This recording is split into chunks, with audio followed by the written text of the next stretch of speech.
Welcome to Brain Vision.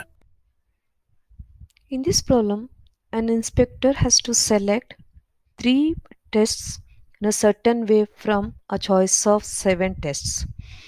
Now we will write in expression way, that is 7p3 equal to 7 factorial divided by 7 minus 3 factorial. Here we are using permutation rule, that is NPR equal to n factorial divided by n minus r factorial.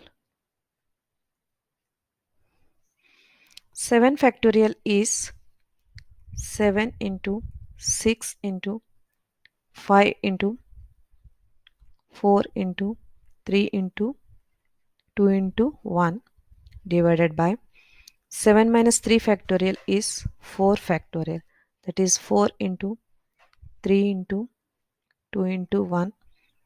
Now we will cancel 4 factorial in numerator and denominator. We'll get 210 ways